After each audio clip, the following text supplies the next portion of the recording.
following is an audio renaissance presentation.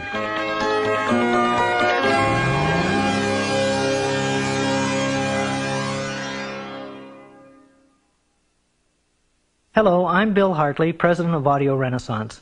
I'm very pleased to introduce you to this special 2-cassette edition of Napoleon Hill's classic, Think and Grow Rich, co-produced by Audio Renaissance Tapes and Cassette Productions Unlimited.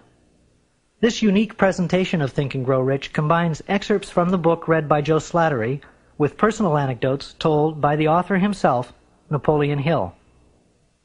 Because there's so much valuable information contained in every minute of this 2-hour program, we've included a self-help success manual designed for you to use along with the audio cassettes. We hope that it'll assist you in organizing your study of Napoleon Hill's philosophy of success, and that it'll become a record of your personal growth as you think and grow rich. Just before we begin, I'd like to give you the following information from the publisher's preface. Think and Grow Rich by Napoleon Hill, published by Fawcett Crest, New York, copyright 1937 by Napoleon Hill. Revised edition, copyright 1960 by Combined Registry Company. Copyright under International and Pan American Copyright Conventions. All rights reserved and transferred, January 1963, to Napoleon Hill Foundation, Charleston, South Carolina. And now, here's Joe Slattery with Napoleon Hill and our special presentation of Think and Grow Rich.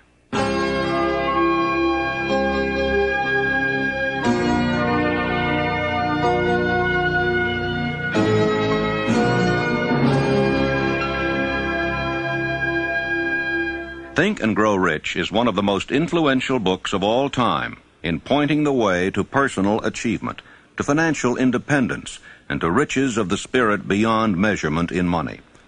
There has never been another book like it, nor ever can be. It was inspired by Andrew Carnegie, who disclosed his formula of personal achievement to the author, Napoleon Hill, many years ago. Carnegie not only made himself a multimillionaire, but he made millionaires of more than a score of men to whom he taught his secret. Another 500 wealthy men revealed the source of their riches to Napoleon Hill, who has spent a lifetime of research in bringing their message to people in all walks of life who are willing to give their thoughts, ideas, and organized plans in return for riches. The riches within your grasp cannot always be measured in money.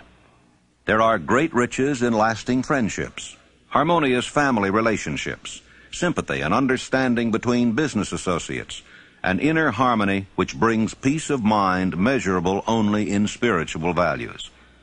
The philosophy of Think and Grow Rich will prepare you to attract and enjoy these higher estates which always have been and always will be denied to all except those who are ready for them.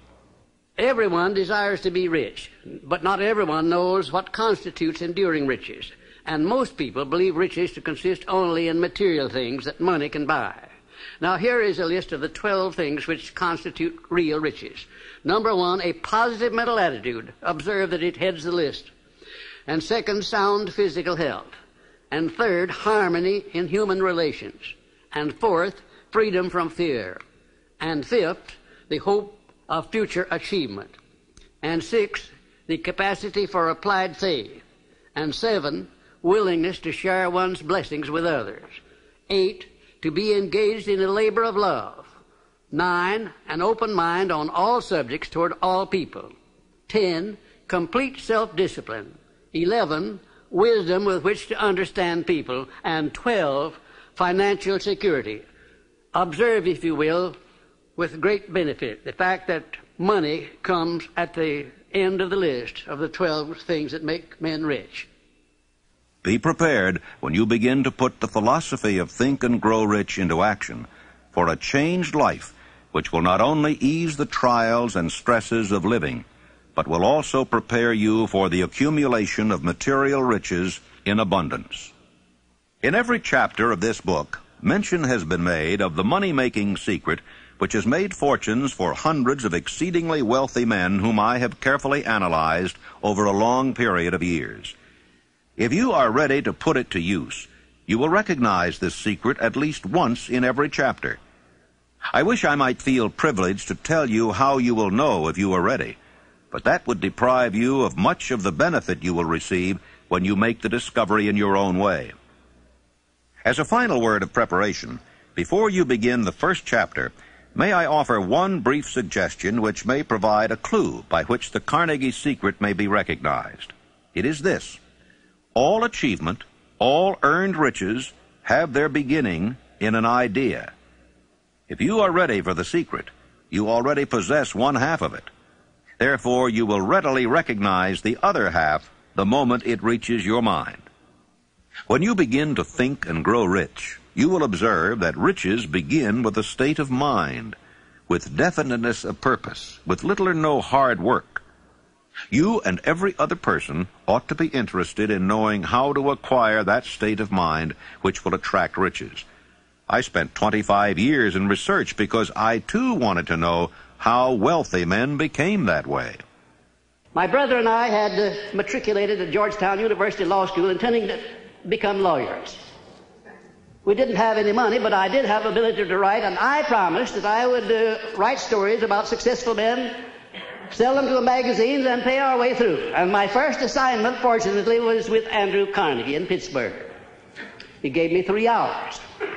And when the 3 hours were over, he said, now, this interview is just beginning. Come on out the house, stay all night, and after dinner we'll take up the interview again. He kept me there 3 days and nights. And believe you me, I was more than flattered. I wondered what it was all about. He kept talking to me about the need for a new philosophy. He said, we've had many philosophies from the days of Socrates and Plato on down to the days of William James and Emerson, but most of them dealt with the moral laws of life. What we need is an economic philosophy for the man of the streets that will enable him to make use of the know-how gained by men like myself over a lifetime of experience. Well, it sounded very nice to me, except for one thing. I didn't know exactly what that word philosophy meant. And finally, at the end of the third day, he said, now look here, I have been talking to you for 3 days about the need for a new philosophy, and I'm going to ask you a question about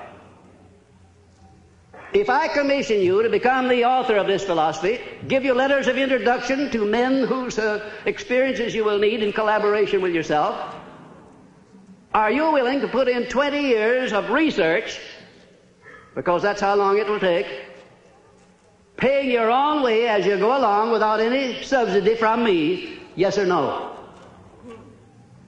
Ladies and gentlemen, there have been many times in my life when I have faced difficult problems and difficult decisions, and I don't think I ever faced one more embarrassing than that.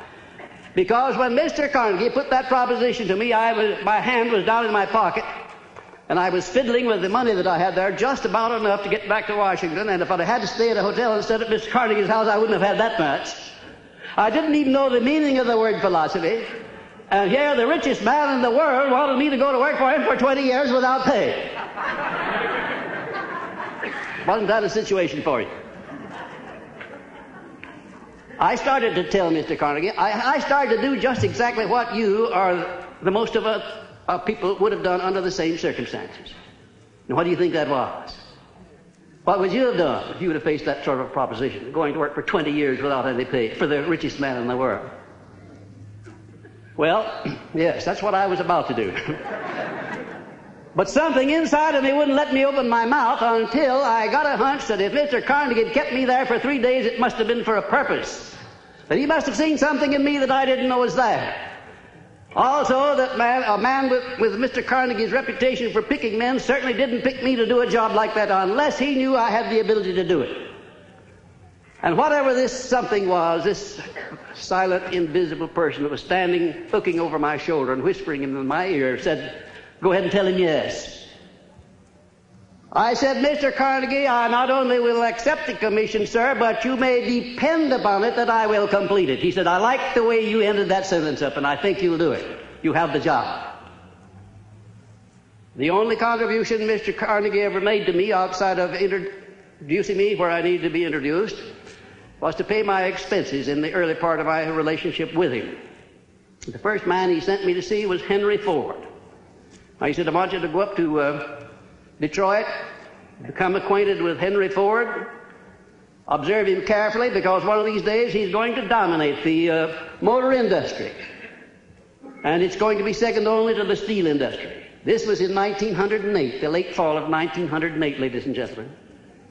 I went up there and spent 2 days trying to find Ford, and when I did find him, he came out of the rear of a shop where he'd been doing some experimenting with an old pair of overalls on, a plug hat or a derby hat that had been bashed into the crown, grease all over his hands. I remember he got my shirt sleeves dirty when I shook hands with him. And I sat down for a half hour with Mr. Ford, and about all of his conversation consisted of yes and no, mostly no.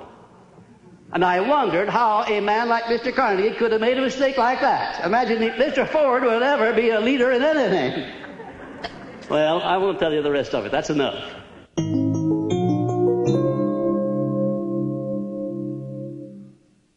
Desire. The starting point of all achievement. The first step toward riches. A long while ago, a great warrior faced a situation which made it necessary for him to make a decision which ensured his success on the battlefield. He was about to send his armies against a powerful foe, whose men outnumbered his own. He loaded his soldiers into boats, sailed to the enemy's country, unloaded soldiers and equipment, then gave the order to burn the ships that had carried them. Addressing his men before the first battle, he said, "You see the boats going up in smoke. That means that we cannot leave these shores alive unless we win.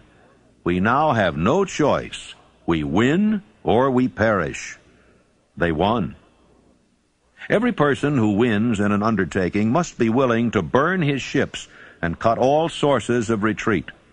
Only by so doing can one be sure of maintaining that state of mind known as a burning desire to win, essential to success. Every human being who reaches the age of understanding of the purpose of money wishes for it. Wishing will not bring riches, but desiring riches with a state of mind that becomes an obsession, then planning definite ways and means to acquire riches, and backing those plans with persistence which does not recognize failure, will bring riches. 6 ways to turn desires into gold. The method by which desire for riches can be transmuted into its financial equivalent consists of 6 definite practical steps. That is, first, fix in your mind the exact amount of money you desire. It is not sufficient merely to say, "I want plenty of money." Be definite as to the amount. There is a psychological reason for definiteness, which will be described in a subsequent chapter. Second, determine exactly what you intend to give in return for the money you desire. There is no such reality as something for nothing. Third, establish a definite date when you intend to possess the money you desire. Fourth, create a definite plan for carrying out your desire, and begin at once, whether you are ready or not, to put this plan into action. Fifth, write out a clear, concise statement of the amount of money you intend to acquire, name the time limit for its acquisition, state what you intend to give in return for the money, and describe clearly the plan through which you intend to accumulate it. Sixth, read your written statement aloud twice daily, once just before retiring at night and once after arising in the morning. As you read, see and feel and believe yourself already in possession of the money. It is important that you follow the instructions described in these 6 steps. It is especially important that you observe and follow the instructions in the 6th paragraph. You may complain that it's impossible for you to see yourself in possession of money before you actually have it. Here is where a burning desire will come to your aid. If you truly desire money so keenly that your desire is an obsession, you will have no difficulty in convincing yourself that you will acquire it. The object is to want money and to become so determined to have it that you convince yourself you will have it. Can you imagine yourself a millionaire? To the uninitiated, who has not been schooled in the working principles of the human mind, these instructions may appear impractical. It may be helpful to all who fail to recognize the soundness of the 6 steps to know that the information they convey was received from Andrew Carnegie, who began as an ordinary laborer in the steel mills, but managed, despite his humble beginning, to make these principles yield him a fortune of considerably more than $100 million. It may be a further help to know that the 6 steps here recommended were carefully scrutinized by the late Thomas A. Edison, who placed his stamp of approval upon them as being not only the steps essential for the accumulation of money, but for the attainment of any goal. The steps call for no hard labor. They call for no sacrifice. They do not require one to become ridiculous or credulous. To apply them calls for no great amount of education. But the successful application of these 6 steps does call for sufficient imagination to enable one to see and to understand that accumulation of money cannot be left to chance, good fortune, and luck. One must realize that all who have accumulated great fortunes first did a certain amount of dreaming, hoping, wishing, desiring, and planning before they acquired money. You may as well know right here that you can never have riches in great quantity unless you can work yourself into a white heat of desire for money and actually believe you will possess it. If the thing you wish to do is right and you believe in it, go ahead and do it. Put your dream across, and never mind what they say if you meet with temporary defeat, for they, perhaps, do not know that every failure brings with it the seed of an equivalent success.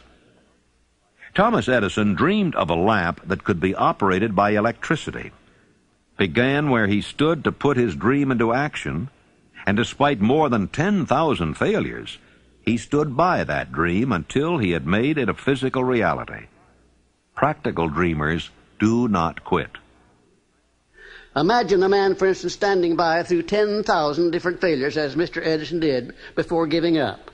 His personal initiative was so definite that he told me that if he hadn't found the secret of the incandescent electric lamp, that at that very moment he would be in the laboratory working on it instead of being out there wasting his time talking with me. And then in a more serious note, Mr. Edison said, you know, I had to succeed because I finally ran out of things that wouldn't work. And I've thought of that so many times, wondering why more people don't keep on keeping on until they run out of things that won't work, for then they're bound to find the thing that will work. There is a difference between wishing for a thing and being ready to receive it. No one is ready for a thing until he believes he can acquire it. The state of mind must be belief, not mere hope or wish. Open-mindedness is essential for belief. Closed minds do not inspire faith, courage, and belief. Remember, no more effort is required to aim high in life, to demand abundance and prosperity, than is required to accept misery and poverty. I believe in the power of desire backed by faith, because I have seen this power lift men from lowly beginnings to places of power and wealth. I have seen it rob the grave of its victims. I have seen it serve as the medium by which men staged a comeback after having been defeated in 100 different ways. I have seen it provide my own son with a normal, happy, successful life, despite nature's having sent him into the world without ears. When my second son, Blair, was born, he was born without ears. And the doctors told me that he would be a deaf mute all of his life. I told him he would not be a deaf mute, and that he would live to have 100% of his hearing just like other children. And one of these doctors came over and put his arm on my shoulder, and he said, now look here, Napoleon, there are some things in this world that neither you nor I nor anyone else can do anything about, and now you face one of those situations. I said, Doctor, there is nothing in this world that I can't do something about, if it's nothing more than adjust myself to an unpleasant situation so it does not destroy my spirit. I went to work on that child through prayer before I ever saw him. I worked on him continuously, almost 4 hours a day for the first 4 years of his life. And at the age of about 18 months, we recognized that he was beginning to hear. We didn't know just how much. But by the time he had reached the 4th year, he had developed 65% of his normal hearing. And in his 3rd year in college, in the University of West Virginia, the Acousticon Company, manufacturer of hearing aids, heard about this unusual case, the only one of its kind in the world where a child born without ears ever learned to hear. Came down to the University of West Virginia and made him a special hearing aid that gave him the other 35% of his hearing, and Blair today has 100% of his hearing just exactly like I said he would. It's almost one of the modern miracles of medical science that this thing happened, and the doctors today don't know exactly how it did happen. I'm not so sure that I did, but I know what I was doing to help bring it about.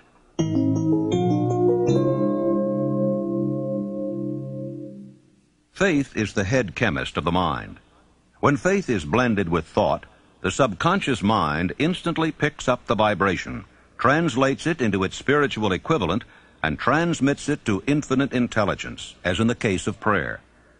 The emotions of faith, love, and sex are the most powerful of all the major positive emotions.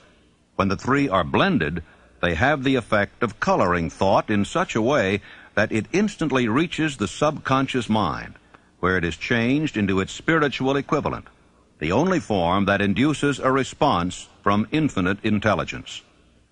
How to develop faith? There comes now a statement which will give a better understanding of the importance the principle of autosuggestion assumes in the transmutation of desire into its physical or monetary equivalent. Namely, faith is a state of mind which may be induced or created by affirmation or repeated instructions to the subconscious mind through the principle of autosuggestion.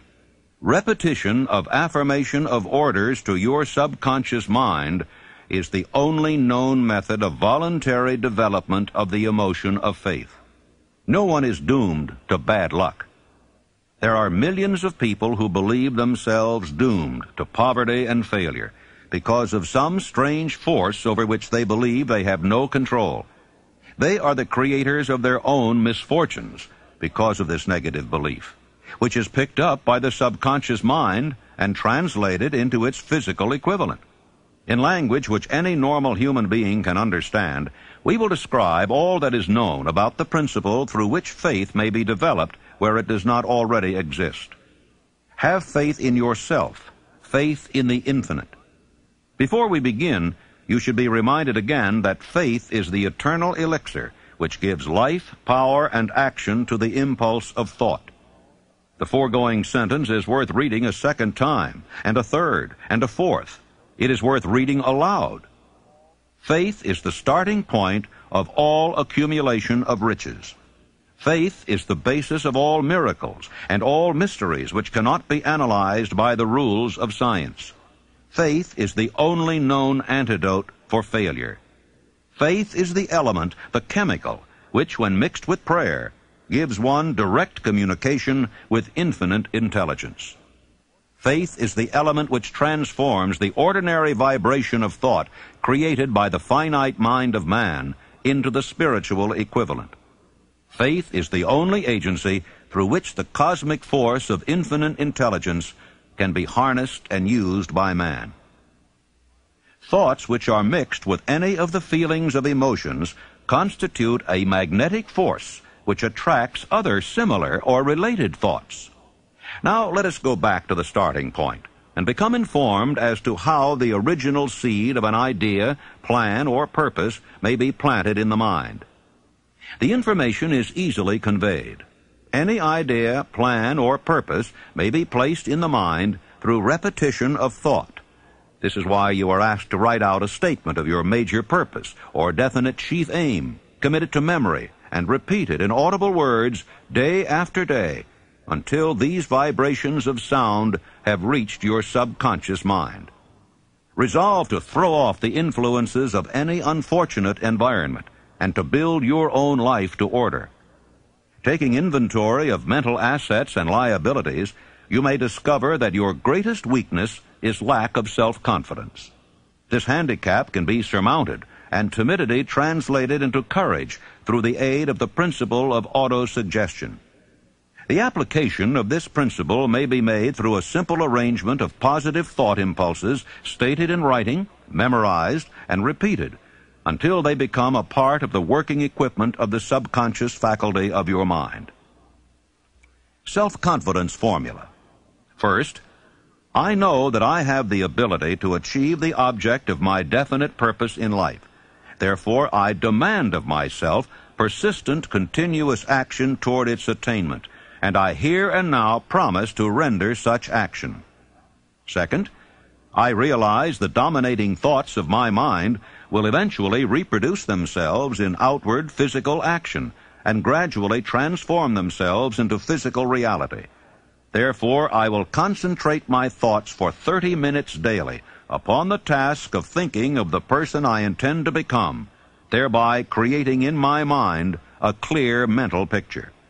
Third, I know through the principle of autosuggestion, any desire that I persistently hold in my mind will eventually seek expression through some practical means of attaining the object back of it. Therefore, I will devote 10 minutes daily to demanding of myself the development of self-confidence. Fourth, I have clearly written down a description of my definite chief aim in life, and I will never stop trying until I shall have developed sufficient self-confidence for its attainment. Fifth, I fully realize that no wealth or position can long endure unless built upon truth and justice. Therefore, I will engage in no transaction which does not benefit all whom it affects. I will succeed by attracting to myself the forces I wish to use and the cooperation of other people. I will induce others to serve me because of my willingness to serve others. I will eliminate hatred, envy, jealousy, selfishness, and cynicism by developing love for all humanity, because I know that a negative attitude toward others can never bring me success. I will cause others to believe in me because I will believe in them and in myself. I will sign my name to this formula, commit it to memory, and repeat it aloud once a day, with full faith that it will gradually influence my thoughts and actions so that I will become a self-reliant and successful person. The disaster of negative thinking. The subconscious mind makes no distinction between constructive and destructive thought impulses. It works with the material we feed it, through our thought impulses. The subconscious mind will translate into reality a thought driven by fear just as readily as it will translate into reality a thought driven by courage or faith. Like the wind which carries one ship east and another west, the law of autosuggestion will lift you up or pull you down according to the way you set your sails of thought.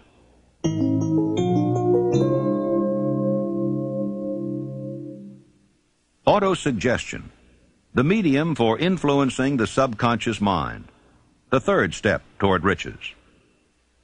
Autosuggestion is a term which applies to all suggestions and all self-administered stimuli which reach one's mind through the five senses.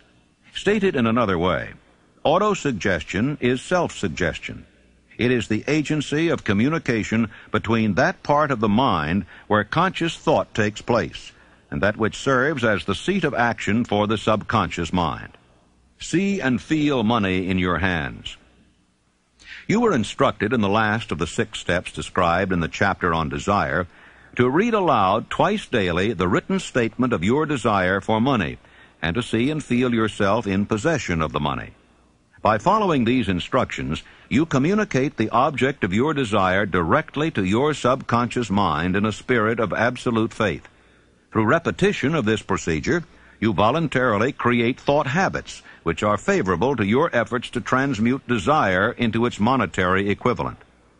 Remember, therefore, when reading aloud the statement of your desire, through which you are endeavoring to develop a money consciousness, that the mere reading of the words is of no consequence unless you mix emotion or feeling with your words. Your subconscious mind recognizes and acts only upon thoughts which have been well mixed with emotion or feeling. Plain, unemotional words do not influence the subconscious mind. You will get no appreciable results until you learn to reach your subconscious mind with thoughts or spoken words which have been well emotionalized with belief. Do not become discouraged if you cannot control and direct your emotions the first time you try to do so. Remember, there is no such possibility as something for nothing. You cannot cheat, even if you desire to do so. The price of ability to influence your subconscious mind is everlasting persistence in applying the principles described here. You cannot develop the desired ability for a lower price. You and you alone must decide whether or not the reward for which you are striving, the money consciousness, is worth the price you must pay for it in effort. Your ability to use the principle of autosuggestion will depend very largely upon your capacity to concentrate upon a given desire until that desire becomes a burning obsession.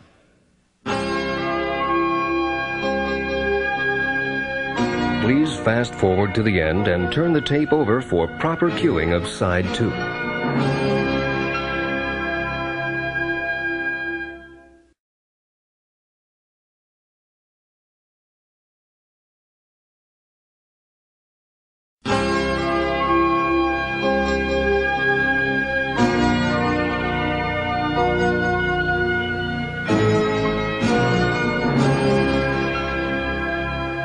Six steps to stimulate your subconscious mind. The instructions given in connection with the 6 steps in the 2nd chapter will now be summarized and blended with the principles covered by this chapter as follows. First, go into some quiet spot, preferably in bed at night, where you will not be disturbed or interrupted. Close your eyes and repeat aloud, so you may hear your own words, the written statement of the amount of money you intend to accumulate, the time limit for its accumulation, and a description of the service or merchandise you intend to give in return for the money. As you carry out these instructions, see yourself already in possession of the money. For example, suppose that you intend to accumulate $50,000 by the 1st of January 5 years hence, that you intend to give personal services in return for the money in the capacity of a salesman. Your written statement of your purpose should be similar to the following. By the 1st day of January 19 so-and-so, I will have in my possession $50,000, which will come to me in various amounts from time to time during the interim. In return for this money, I will give the most efficient service of which I am capable, rendering the fullest possible quantity and the best possible quality of service in the capacity of salesman of, and here describe the service or merchandise you intend to sell. I believe that I will have this money in my possession. My faith is so strong that I can now see this money before my eyes. I can touch it with my hands. It is now awaiting transfer to me at the time and in the proportion that I deliver the service I intend to render in return for it. I am awaiting a plan by which to accumulate this money, and I will follow that plan when it is received. Second, repeat this program night and morning until you can see in your imagination the money you intend to accumulate. Third, place a written copy of your statement where you can see it night and morning, and read it just before retiring and upon arising until it has been memorized. Remember, as you carry out these instructions, that you are applying the principle of autosuggestion for the purpose of giving orders to your subconscious mind. Remember also that your subconscious mind will act only upon instructions which are emotionalized and handed over to it with feeling. Faith is the strongest and most productive of the emotions. Follow the instructions given in the chapter on faith. These instructions may at first seem abstract. Do not let this disturb you.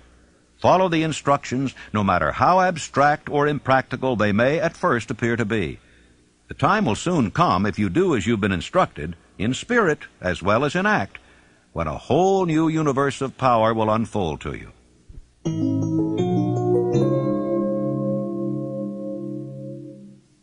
Specialized knowledge, personal experiences or observations, the 4th step toward riches. There are 2 kinds of knowledge. One is general, the other is specialized. General knowledge, no matter how great in quantity or variety it may be, is of but little use in the accumulation of money. The faculties of the great universities possess in the aggregate practically every form of general knowledge known to civilization. Most of the professors have but little money. They specialize on teaching knowledge, but they do not specialize on the organization or the use of knowledge. Knowledge will not attract money unless it is organized and intelligently directed through practical plans of action to the definite end of accumulation of money. Lack of understanding of this fact has been the source of confusion to millions of people who falsely believe that knowledge is power. It is nothing of the sort. Knowledge is only potential power. It becomes power only when and if it is organized into definite plans of action and directed to a definite end. This missing link in all systems of education may be found in the failure of educational institutions to teach their students how to organize and use knowledge after they acquire it. Many people make the mistake of assuming that because Henry Ford had but little schooling, he was not a man of education. Those who make this mistake do not understand the real meaning of the word educate. That word is derived from the Latin word educo, meaning to educe, to draw out, to develop from within. An educated man is not necessarily one which has an abundance of general or specialized knowledge. An educated man is one who has so developed the faculties of his mind that he may acquire anything he wants or its equivalent without violating the rights of others. You must remember that Mr. Edison only had 3 months of schooling in his entire life. Although he chose a work that called for the application of many of the sciences, he knew nothing about any of them. Now, you may wish to ask, how in the world did he get along with only 3 months of schooling in the business of inventing, dealing with the sciences, and yet knowing nothing about any of them? I've been asked that question many times. Well, the answer is very simple. He got along by surrounding himself with men who did understand the sciences, technical men, educated men, and he used their brains just as successfully as if he had had the knowledge himself. As a matter of fact, every successful man in the upper brackets of achievement makes use of other people's knowledge and their influence and their education under the mastermind principle. Then there would be Mr. Andrew Carnegie, my sponsor. He came over to this country in the steerage, didn't have enough money to pay first-class fare on the boat. And he rose to a high position in the world by surrounding himself with men who knew more than he did, who could do the things that he wanted done. And I could name 100 others who started in low positions and rose to high positions in life by associating themselves with other people under the mastermind principle. The accumulation of great fortunes calls for power, and power is acquired through highly organized and intelligently directed specialized knowledge. But that knowledge does not necessarily have to be in the possession of the man who accumulates the fortune. The preceding paragraph should give hope and encouragement to the man with ambition to accumulate a fortune who has not possessed himself of the necessary education to supply such specialized knowledge as he may require. Men sometimes go through life suffering from inferiority complexes because they are not men of education. The man who can organize and direct a mastermind group of men who possess knowledge useful in the accumulation of money is just as much a man of education as any man in the group. Back of all ideas is specialized knowledge. Unfortunately, for those who do not find riches in abundance, specialized knowledge is more abundant and more easily acquired than ideas. Because of this very truth, there is a universal demand and an ever-increasing opportunity for the person capable of helping men and women to sell their personal services advantageously. Capability means imagination, the one quality needed to combine specialized knowledge with ideas in the form of organized plans designed to yield riches. If you have imagination, this chapter may present you with an idea sufficient to serve as the beginning of the riches you desire. Remember, the idea is the main thing. Specialized knowledge may be found just around the corner, any corner.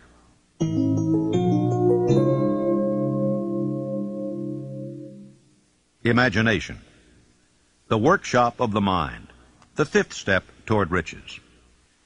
The imagination is literally the workshop wherein are fashioned all plans created by man.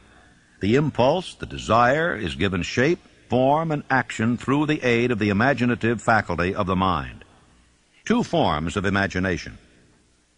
The imaginative faculty functions in two forms. One is known as synthetic imagination, and the other as creative imagination. Synthetic imagination.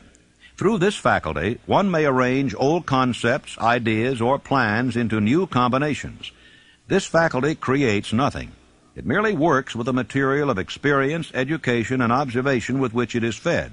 It is the faculty used most by the inventor, with the exception of the genius who draws upon the creative imagination when he cannot solve his problem through synthetic imagination. Creative imagination. Through the faculty of creative imagination, the finite mind of man has direct communication with infinite intelligence. It is the faculty through which hunches and inspirations are received.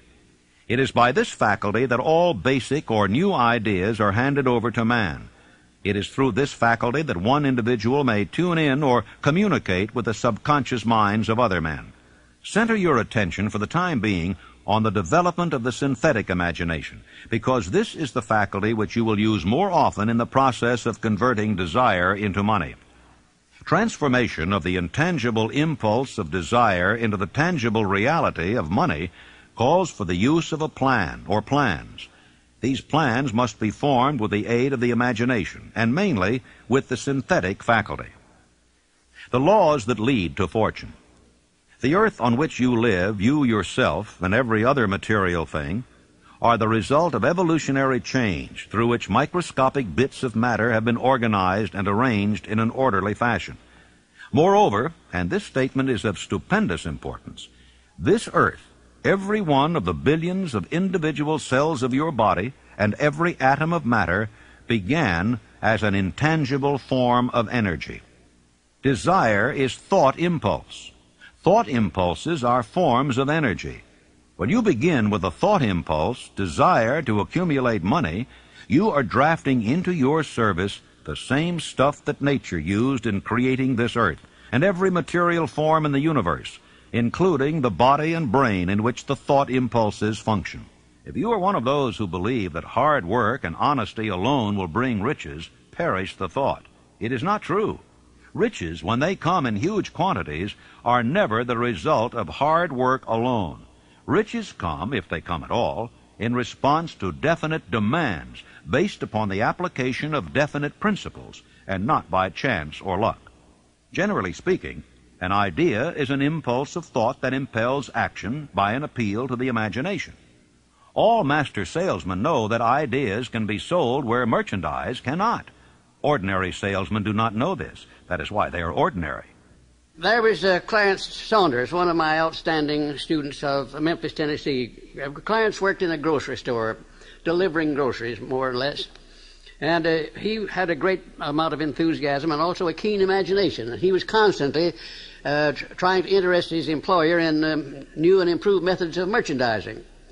And finally, the employer became so peeved at Clarence for wasting his time with what he called foolish suggestions that he told him that if he came in with another one, he was going to fire him. Shortly thereafter, a cafeteria was opened in Memphis, Tennessee, the first cafeteria that came there. And when Clarence went out to his lunch that day, he saw a great line of people extending out onto the sidewalk, waiting to be served in the cafeteria. Out of curiosity, he got on the end of the line, and when he picked up his tray and filled it up, by the time he got down to the cashier or the checker, his imagination began to turn, and he said, what a wonderful thing this would be in our grocery business, to have a self-help grocery store so women could come in with a basket on their arm, pick up what they wanted, and pay for it at one place as they went out. It would save a lot of time, and it would save a lot of embarrassment. Well, Clarence could hardly wait until he got back to the store, and he rushed in and he said, well, boss, I have a multi-million-dollar idea, and the boss said, now, Clarence, you're fired. Clarence said, oh, no, I'm not. I resigned before I started to talk. Later on, I talked to the man who was Clarence's boss, and he said as near as he could figure, every word that he used in trying to fire Clarence had cost him $1 million. Because Clarence took his idea of self-help grocery stores to a firm who financed it under the name of Piggly Wiggly Stores, and he made $4 million during the first 4 years. An astounding illustration of what a man can do with an idea backed by the proper amount of enthusiasm.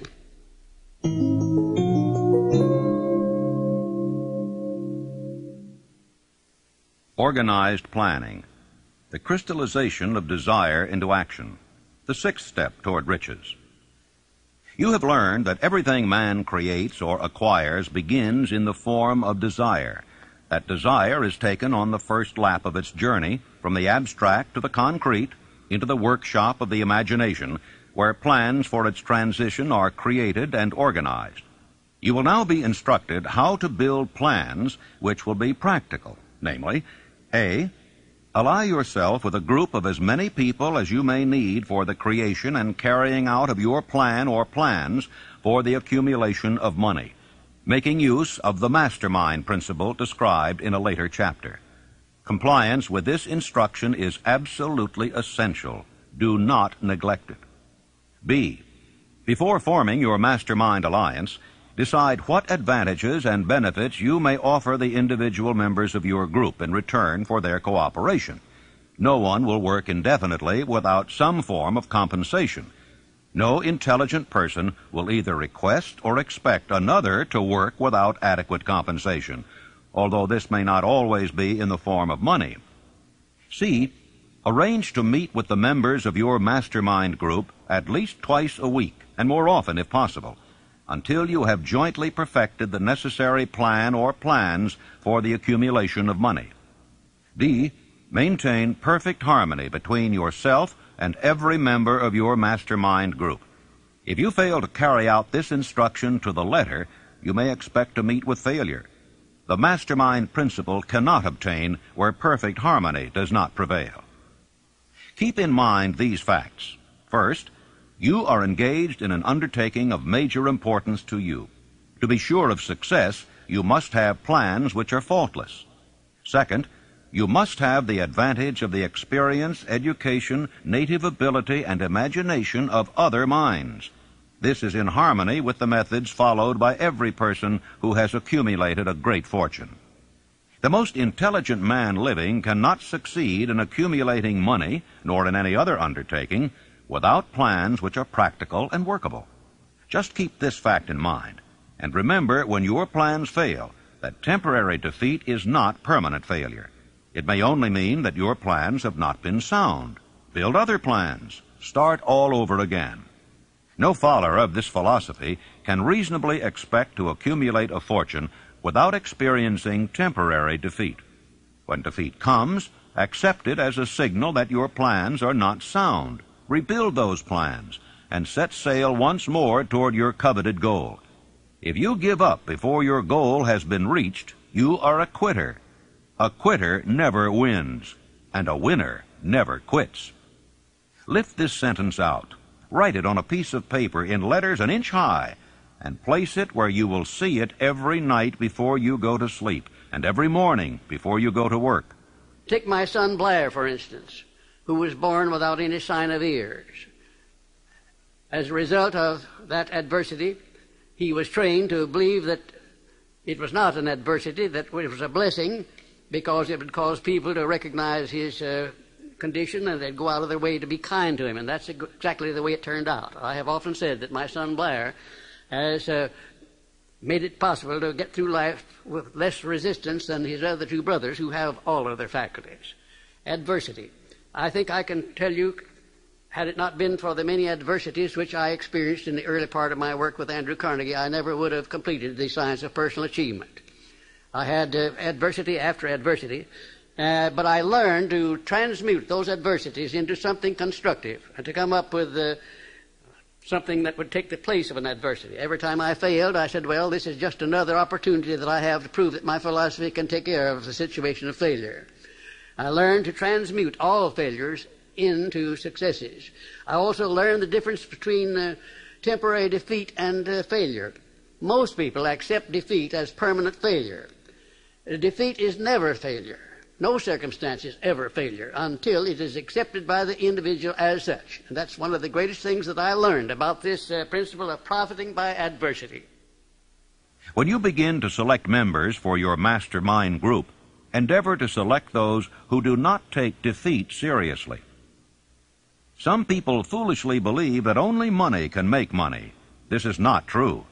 Desire, transmuted into its monetary equivalent through the principles laid down here, is the agency through which money is made. Money of itself is nothing but inert matter. It cannot move, think, or talk, but it can hear when a man who desires it calls it to come. Planning the sale of personal services. Intelligent planning is essential for success in any undertaking designed to accumulate riches. Here will be found detailed instructions to those who must begin the accumulation of riches by selling personal services.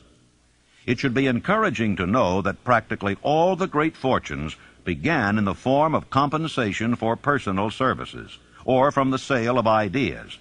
What else except ideas and personal services would one not possessed of property have to give in return for riches? The major attributes of leadership. The following are important factors of leadership. 1. Unwavering courage based upon knowledge of self and of one's occupation. No follower wishes to be dominated by a leader who lacks self-confidence and courage. No intelligent follower will be dominated by such a leader very long. 2. Self-control. The man who cannot control himself can never control others. Self-control sets a mighty example for one's followers, which the more intelligent will emulate. 3. A keen sense of justice. Without a sense of fairness and justice, no leader can command and retain the respect of his followers. 4. Definiteness of decision. The man who wavers in his decisions shows that he is not sure of himself, cannot lead others successfully. 5. Definiteness of plans. The successful leader must plan his work and work his plan. A leader who moves by guesswork without practical, definite plans is comparable to a ship without a rudder. Sooner or later he will land on the rocks. 6. The habit of doing more than paid for. One of the penalties of leadership is the necessity of willingness upon the part of the leader to do more than he requires of his followers. 7. A pleasing personality. No slovenly, careless person can become a successful leader. Leadership calls for respect. Followers will not respect a leader who does not grade high on all of the factors of a pleasing personality. 8. Sympathy and understanding. The successful leader must be in sympathy with his followers. Moreover, he must understand them and their problems. 9. Mastery of detail. Successful leadership calls for mastery of the details of the leader's position. 10. Willingness to assume full responsibility. The successful leader must be willing to assume responsibility for the mistakes and the shortcomings of his followers. If he tries to shift this responsibility, he will not remain the leader. If one of his followers makes a mistake and shows himself incompetent, the leader must consider that it is he who failed. 11. Cooperation. The successful leader must understand and apply the principles of cooperative effort and be able to induce his followers to do the same. Leadership calls for power, and power calls for cooperation. How to get the exact position you desire. Everyone enjoys doing the kind of work for which he is best suited. An artist loves to work with paints, a craftsman with his hands, a writer loves to write. Those with less definite talents have their preferences for certain fields of business and industry. If America does anything well, it offers a full range of occupations: tilling the soil, manufacturing, marketing, and the professions. First, decide exactly what kind of job you want. If the job doesn't already exist, perhaps you can create it. Second, choose the company or individual for whom you wish to work. Third, study your prospective employer as to policies, personnels, chances of advancement. Fourth, by analysis of yourself and your talents and capabilities, figure what you can offer and plan ways and means of giving advantages, services, developments, ideas that you believe you can successfully deliver. Fifth, forget about a job. Forget whether or not there is an opening. Forget the usual routine of, have you got a job for me? Concentrate on what you can give.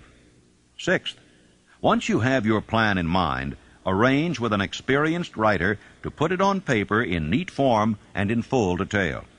Seventh, present it to the proper person with authority, and he will do the rest. Every company is looking for men who can give something of value, whether it be ideas, services, or connections. Every company has room for the man who has a definite plan of action which is to the advantage of that company. This line of procedure may take a few days or weeks of extra time, but the difference in income, in advancement, and in gaining recognition will save years of hard work at small pay. It has many advantages, the main one being that it will often save from 1 to 5 years of time in reaching a chosen goal. Every person who starts or gets in halfway up the ladder does so by deliberate and careful planning. For instance, back in the early days when I wanted to get a job from a certain firm while I was going to high school, here's the way I went about it.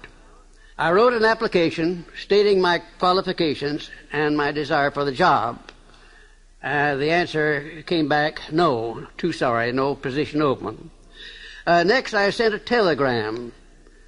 Answer was still no.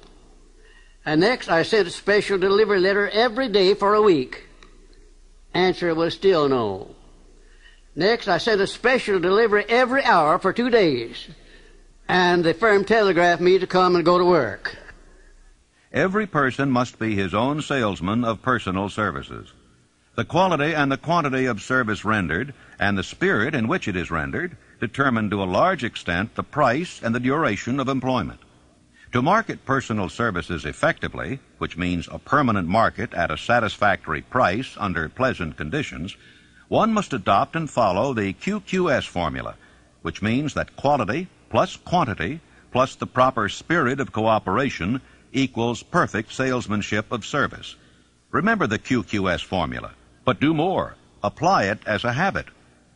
Let us analyze the formula to make sure we understand exactly what it means. 1. Quality of service shall be construed to mean the performance of every detail in connection with your position in the most efficient manner possible, with the object of greater efficiency always in mind. 2.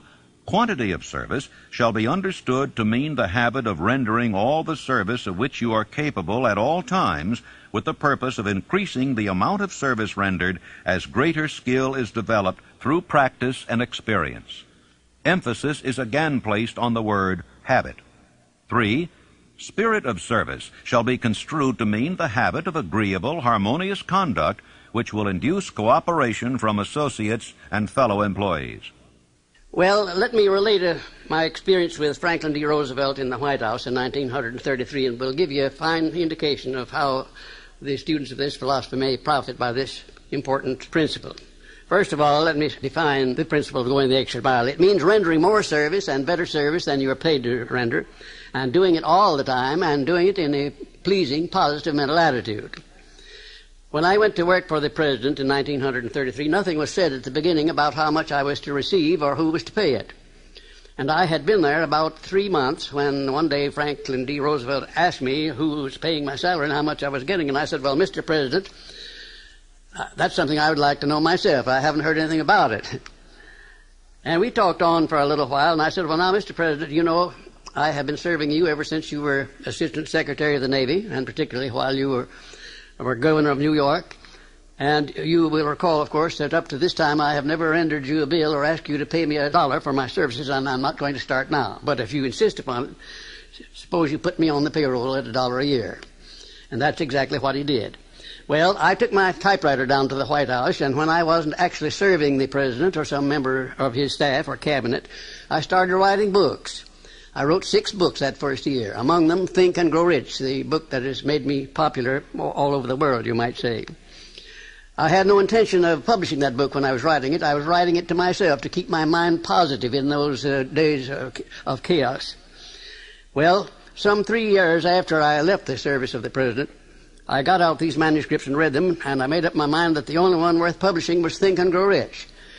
And when I took it to my publisher, he said, well, what is in this book that leads you to believe it would sell? I said, you will have to read it to find out. He took it home with him and read it. He had his whole staff read it paragraph by paragraph, and then they took a vote on it, and they voted unanimously that it was the best manuscript that ever came to that publishing house. They printed it, put it to work, and it's been selling as a bestseller all over the world up to this time. It has grossed over $18 million, and probably will gross many more millions of dollars while I'm still alive. It's been translated into many languages. It was endorsed by Mahatma Gandhi and distributed widely throughout India. It went from there to Brazil, where it was translated into the Portuguese language and is widely distributed throughout Latin America. And I think if you will stop and consider the wages that I asked, the wages that I received of $1 a year, and the service that I gave for that, you'll recognize what can be accomplished by going the extra mile. Now, let me give you some of the benefits that comes from going the extra mile. Well, it places the law of increasing returns squarely back of one. It brings one to the favorable attention of those who can and do provide opportunities for self-promotion. It tends to permit one to become indispensable in many different human relationships, and therefore enables one to command more than average compensation. It leads to a mental growth and physical perfection in various forms of service, thereby developing greater ability and skill in one's chosen vocation. It protects one against the loss of employment and places one in a position to choose his own job and working conditions. It enables one to profit by the law of contrast, because the majority of people do not practice the habit of going the extra mile. As a matter of fact, the majority of people don't even go the first mile. And it leads to the development of a positive, pleasing personal attitude, which is among the more important traits of a pleasing personality. And it tends to develop a keen, alert imagination, as it is a habit which keeps one continuously seeking new and more efficient ways of rendering service. It definitely serves to develop self-reliance. It serves also to build the confidence of others in one's integrity. And it is the only logical reason to justify one in asking for a promotion or for more wages, because if a man is not doing any more than he's paid for, then obviously he has no right to ask for more pay.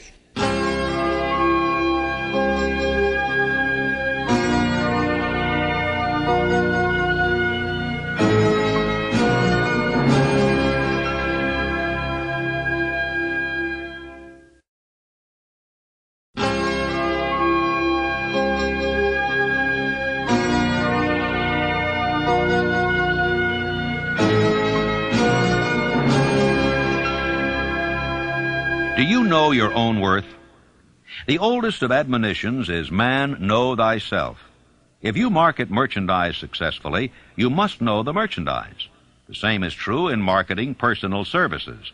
You should know all of your weaknesses in order that you may either bridge them or eliminate them entirely. You should know your strength in order that you may call attention to it when selling your services. You can know yourself only through accurate analysis. Take inventory of yourself. Annual self-analysis is an essential in the effective marketing of personal services, as is annual inventory in merchandising. Moreover, the yearly analysis should disclose a decrease in faults and an increase in virtues.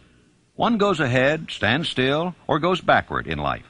One's object should be, of course, to go ahead. Annual self-analysis will disclose whether advancement has been made, and if so, how much. It will also disclose any backward steps one may have made. The effective marketing of personal services requires one to move forward even if the progress is slow.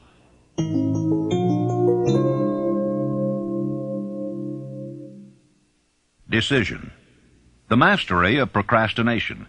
The seventh step toward riches. Analysis of over 25,000 men and women who had experienced failure disclosed the fact that lack of decision was near the head of the list of the 31 major causes of failure. Procrastination, the opposite of decision, is a common enemy which practically every man must conquer. Analysis of several hundred people who had accumulated fortunes well beyond the $1 million mark disclosed the fact that every one of them had the habit of reaching decisions promptly and of changing these decisions slowly, if and when they were changed. People who fail to accumulate money, without exception, have the habit of reaching decisions, if at all, very slowly, and of changing these decisions quickly and often. Tips on making your own decisions. The majority of people who fail to accumulate money sufficient for their needs are generally easily influenced by the opinions of others. They permit the newspapers and the gossiping neighbors to do their thinking for them. Opinions are the cheapest commodities on earth. Everyone has a flock of opinions ready to be wished upon anyone who will accept them. Close friends and relatives, while not meaning to do so, often handicap one through opinions, and sometimes through ridicule, which is meant to be humorous. Thousands of men and women carry inferiority complexes with them all through life, because some well-meaning but ignorant person destroyed their confidence through opinions or ridicule. You have a brain and a mind of your own. Use it. and reach your own decisions. If you need facts or information from other people to enable you to reach decisions, as you probably will in many instances, acquire these facts or secure the information you need quietly without disclosing your purpose. 56 who risked the gallows. The greatest decision of all time, as far as any American citizen is concerned, was reached in Philadelphia, July 4th, 1776, when 56 men signed their names to a document which they well knew would bring freedom to all Americans or leave every one of the 56 hanging from a gallows. You have heard of this famous document, but you may not have drawn from it the great lesson in personal achievement it so plainly taught. We all remember the date of this momentous decision, but few of us realize what courage that decision required. We remember our history as it was taught. We remember dates and the names of the men who fought. We remember Valley Forge and Yorktown. We remember George Washington and Lord Cornwallis. But we know little of the real forces back of these names, dates, and places. We know still less of that intangible power which ensured us freedom long before Washington's armies reached Yorktown. It is nothing short of tragedy that the writers of history have missed entirely even the slightest reference to the irresistible power which gave birth and freedom to the nation destined to set up new standards of independence for all the peoples of the earth. I say it as a tragedy because it is the selfsame power which must be used by every individual who surmounts the difficulties of life and forces life to pay the price asked. Analyze the events which led to the Declaration of Independence, and be convinced that this nation, which now holds a position of commanding respect and power among all nations of the world, was born of a decision created by a master mind consisting of 56 men. Note well the fact that it was their decision which ensured the success of Washington's armies, because the spirit of that decision was in the heart of every soldier who fought with him, and served as a spiritual power which recognizes no such thing as failure. Note also, with great personal benefit, that the power which gave this nation its freedom is the self-same power that must be used by every individual who becomes self-determining. This power is made up of the principles described in this book. It will not be difficult to detect in the story of the Declaration of Independence at least 6 of these principles: desire, decision, faith, persistence, the mastermind, and organized planning. Know what you want, and you'll generally get it. Throughout this philosophy will be found the suggestion that thought, backed by strong desire, has a tendency to transmute itself into its physical equivalent. In your search for the secret of the method, do not look for a miracle, because you will not find it. You will find only the eternal laws of nature. These laws are available to every person who has the faith and the courage to use them. They may be used to bring freedom to a nation, or to accumulate riches. Definiteness of decision always requires courage, sometimes very great courage. The 56 men who signed the Declaration of Independence staked their lives on the decision to affix their signatures to that document. The person who reaches a definite decision to procure the particular job and make life pay the price he asks does not stake his life on that decision. He stakes his economic freedom. Financial independence, riches, desirable business, and professional positions are not within reach of the person who neglects or refuses to expect, plan, and demand these things. The person who desires riches in the same spirit that Samuel Adams desired freedom for the colonies is sure to accumulate wealth.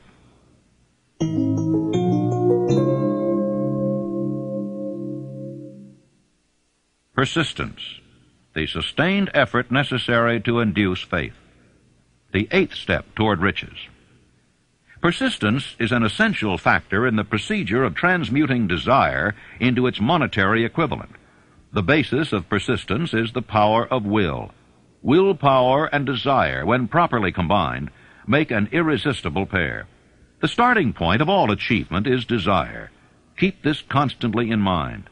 Weak desires bring weak results, just as a small amount of fire makes a small amount of heat. If you find yourself lacking in persistence, this weakness may be remedied by building a stronger fire under your desires.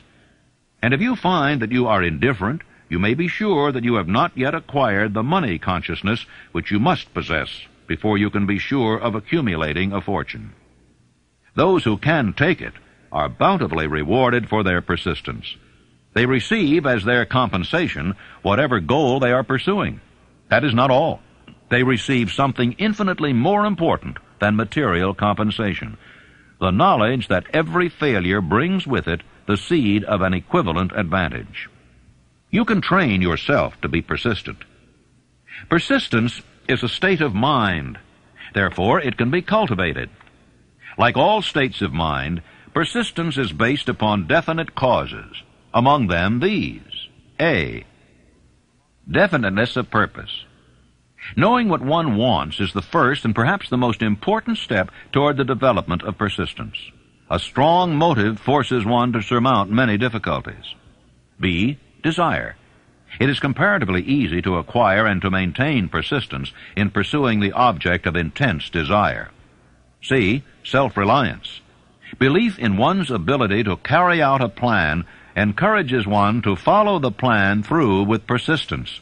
Self-reliance can be developed through the principle described in the chapter on autosuggestion. D. Definiteness of plans. Organized plans, even though they may be weak and entirely impractical, encourage persistence. E. Accurate knowledge. Knowing that one's plans are sound, based upon experience or observation, encourages persistence. Guessing instead of knowing destroys persistence. F. Cooperation. Sympathy, understanding, and harmonious cooperation with others tend to develop persistence. G. Willpower. The habit of concentrating one's thoughts upon the building of plans for the attainment of a definite purpose leads to persistence. H. Habit. Persistence is the direct result of habit. The mind absorbs and becomes a part of the daily experiences upon which it feeds. Fear, the worst of all enemies, can be effectively cured by forced repetition of acts of courage. Everyone who has seen active service in war knows this. Take your own persistence inventory. Before leaving the subject of persistence, take inventory of yourself and determine in what particular, if any, you are lacking in this essential quality. Measure yourself courageously, point by point, and see how many of the 8 factors of persistence you lack. The analysis may lead to discoveries that will give you a new grip on yourself. If you fear criticism, let us examine some of the symptoms of the fear of criticism. The majority of people permit relatives, friends, and the public at large to so influence them that they cannot live their own lives because they fear criticism. Huge numbers of people make mistakes in marriage, stand by the bargain, and go through life miserable and unhappy because they fear criticism, which may follow if they correct the mistake. Anyone who has submitted to this form of fear knows the irreparable damage it does by destroying one's ambition and the desire to achieve. Millions of people neglect to acquire belated educations after having left school because they fear criticism. Countless numbers of men and women, both young and old, permit relatives to wreck their lives in the name of duty because they fear criticism. Duty does not require any person to submit to the destruction of his personal ambitions and the right to live his own life in his own way. People refuse to take chances in business because they fear the criticism which may follow if they fail. The fear of criticism in such cases is stronger than the desire for success. How to develop persistence? There are 4 simple steps which lead to the habit of persistence. They call for no great amount of intelligence, no particular amount of education, and but little time or effort. The necessary steps are 1. A definite purpose backed by burning desire for its fulfillment. 2. A definite plan expressed in continuous action. 3. A mind closed tightly against all negative and discouraging influences, including negative suggestions of relatives, friends, and acquaintances. 4. A friendly alliance with one or more persons who will encourage one to follow through with both plan and purpose. These 4 steps are essential for success in all walks of life. The entire purpose of the 13 principles of this philosophy is to enable one to take these 4 steps as a matter of habit. These are the steps by which one may control one's economic destiny. They are the steps that lead to freedom and independence of thought. They are the steps that lead to riches in small or great quantities. They lead the way to power, fame, and worldly recognition. They are the 4 steps which guarantee favorable breaks. They are the steps that convert dreams into physical realities. They lead also to the mastery of fear, discouragement, and indifference. There is a magnificent reward for all who learn to take these 4 steps. It is the privilege of writing one's own ticket and of making life yield whatever price is asked. How to master difficulties. What mystical power gives to men of persistence the capacity to master difficulties? Does the quality of persistence set up in one's mind some form of spiritual, mental, or chemical activity which gives one access to supernatural forces? Does infinite intelligence throw itself on the side of the person who still fights on after the battle has been lost, with the whole world on the opposing side? You may be interested in knowing that I had the help of some 500 of the most successful men in America to help me create the science of personal achievement. Among them were such men as Thomas A. Edison, Henry Ford, John Wanamaker. Let me tell you about one man, perhaps my most outstanding student, who has made a tremendous success of his life by applying definiteness of purpose. His name is W. Clement Stone, president of the Combined Insurance Company of America. Right after Think and Grow Rich was published in 1937, someone gave Mr. Stone a copy of this book, and he was so impressed by it that he laid out a 20-year plan for himself. At that time, he was selling insurance, I suppose making $200 or $300, maybe $400 a week at the most. Now, his plan called for him to own a company of his own within 20 years, and for him to be president of it, and his personal fortune to be not less than $10 million. Well, long before the 20 years were up, he was the president and majority owner of 4 large insurance companies. His personal fortune was over $35 million, and today it is estimated that his fortune is over $100 million. And he attributes his success entirely to the application of the famous Andrew Carnegie philosophy, and particularly to the application of definiteness of purpose. His 2,000 salesmen are known to be the most successful men in the insurance field, and every one of those 2,000 men has been taught to use the science of personal achievement and to emphasize the principle of definiteness of purpose.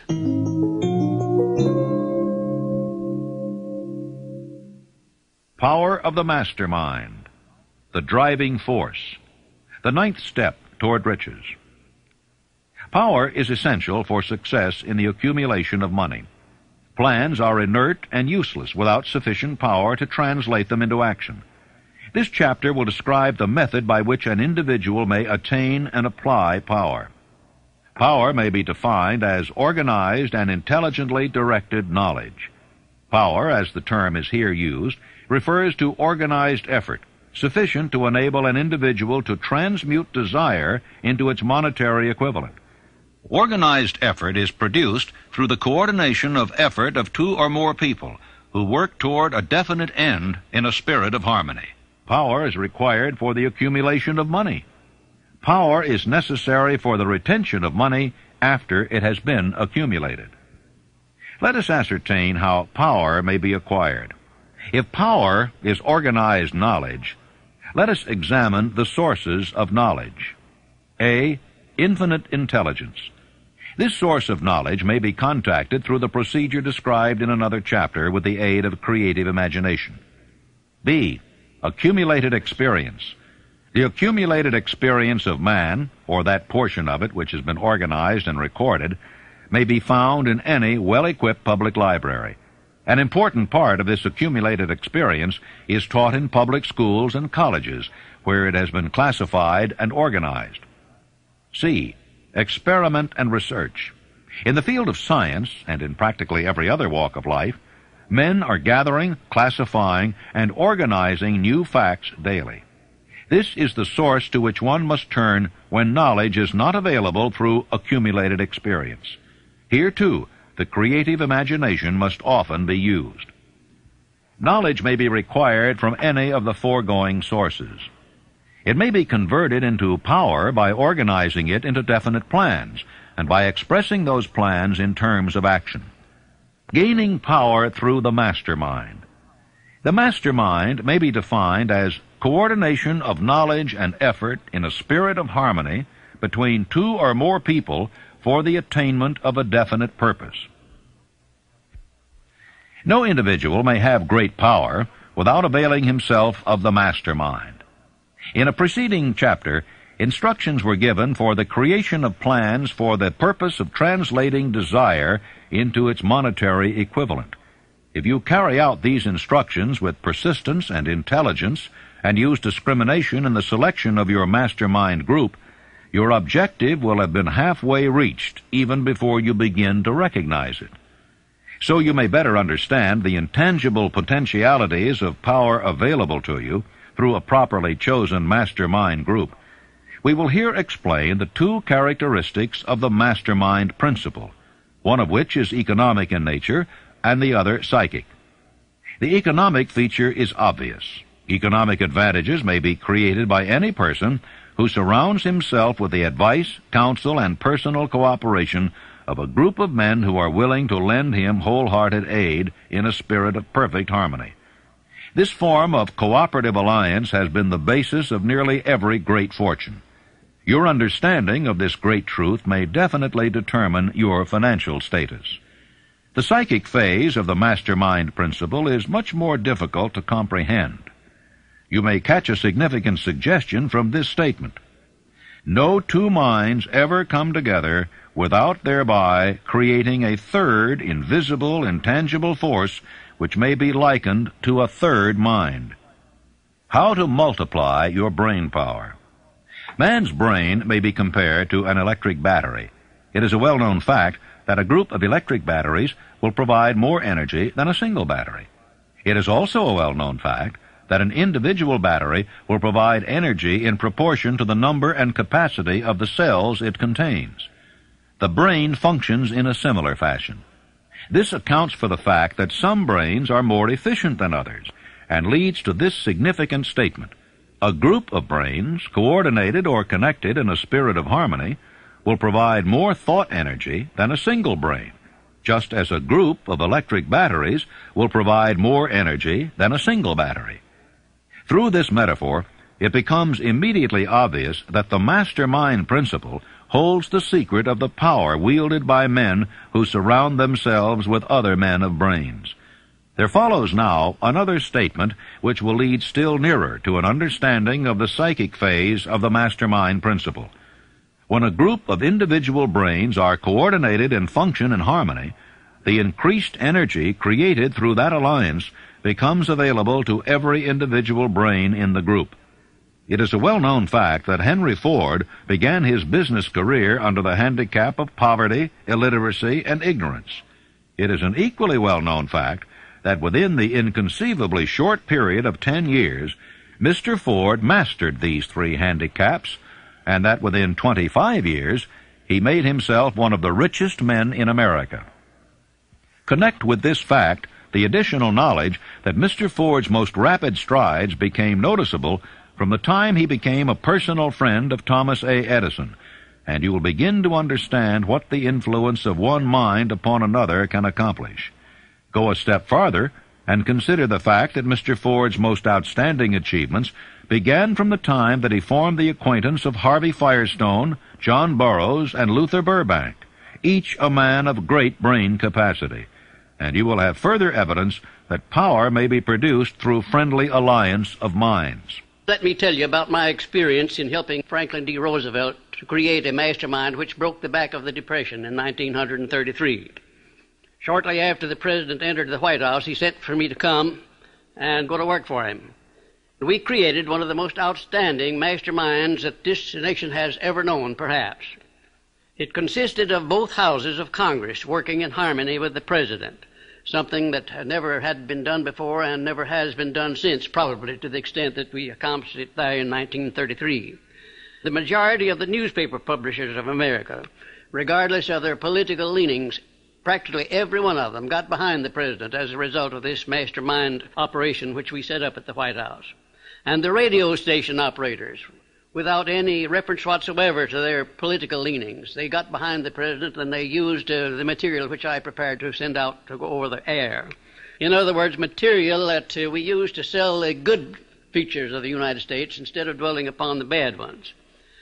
And then the churches of all denominations, I have never seen such a job as they did. The priests and the clergymen of all denominations went into their pulpits and they did a wonderful job of selling the United States of America to the people. Then the leaders of both the major political parties, they crossed party lines. There were no Democrats and no Republicans, no anything else in Congress. They were nothing but Americans helping the President of the United States to bring this country out of chaos. And then most of all, there was a majority of the American people of all political and religious leanings. I have never seen the people of the United States get behind a president so squarely as they did behind FDR in those perilous days of 1933. Now, here was a mastermind alliance that served a great purpose at a time of need. And I hope to see the time come when I may contribute my services in building a mastermind alliance that will permanently serve the President of the United States as it did in 1933.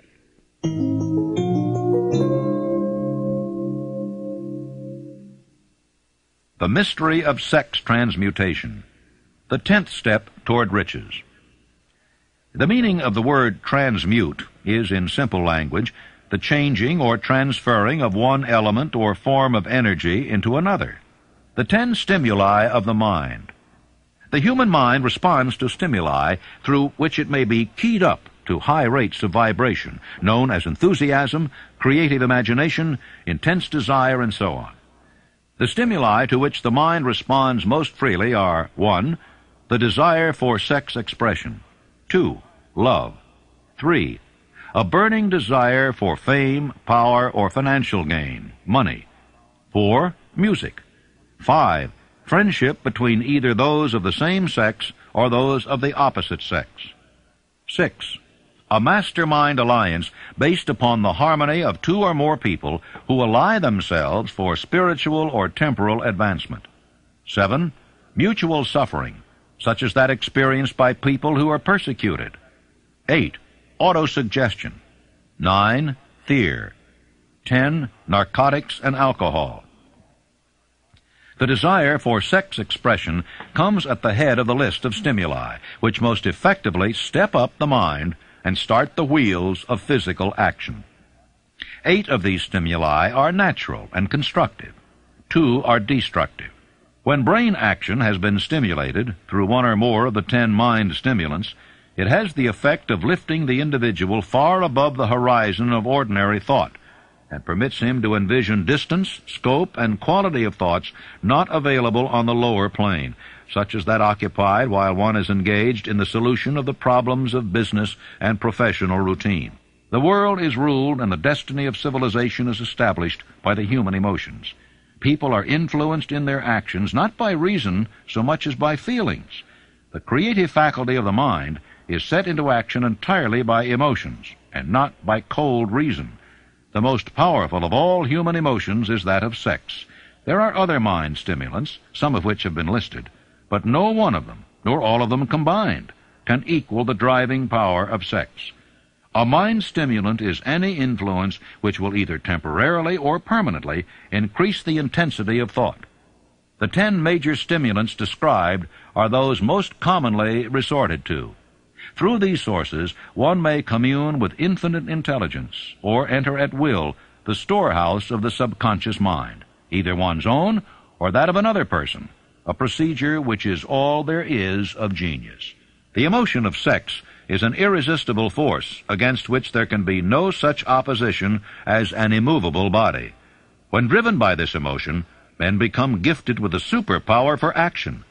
Understand this truth, and you will catch the significance of the statement that sex transmutation contains the secret of creative ability. The transmutation of sex energy calls for the exercise of willpower, to be sure, but the reward is worth the effort. The desire for sexual expression is inborn and natural. The desire cannot and should not be submerged or eliminated, but it should be given an outlet through forms of expression which enrich the body, mind, and spirit of man. Sex alone is a mighty urge to action, but its forces are like a cyclone. They are often uncontrollable. When the emotion of love begins to mix itself with the emotion of sex, the result is calmness of purpose, poise, accuracy of judgment, and balance. Love is, without question, life's greatest experience. It brings one into communion with infinite intelligence. When mixed with the emotions of romance and sex, it may lead one far up the ladder of creative effort. The emotions of love, sex, and romance are sides of the eternal triangle of achievement-building genius. Love is an emotion with many sides, shades, and colors. But the most intense and burning of all kinds of love is that experienced in the blending of the emotions of love and sex. When the emotion of romance is added to those of love and sex, the obstructions between the finite mind of man and infinite intelligence are removed. Then a genius has been born.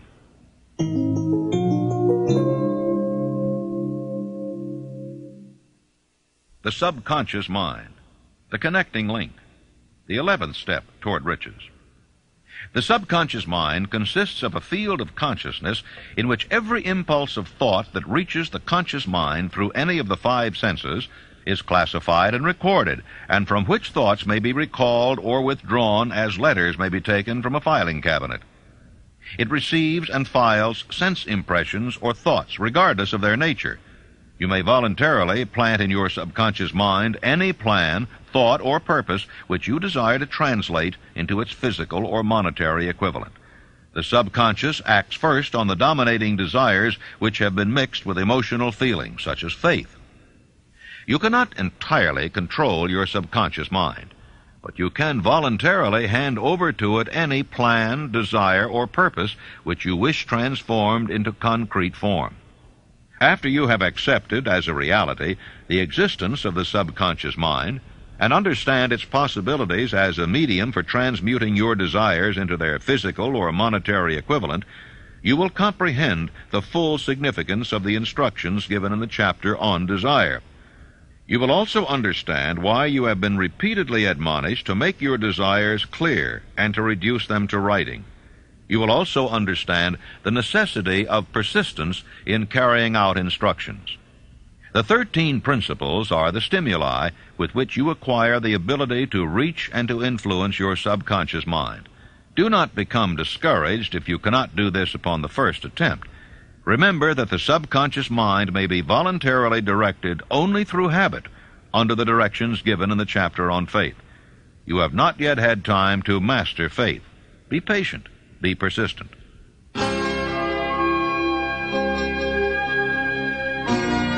Please fast forward to the end and turn the tape over for proper cueing of side 4.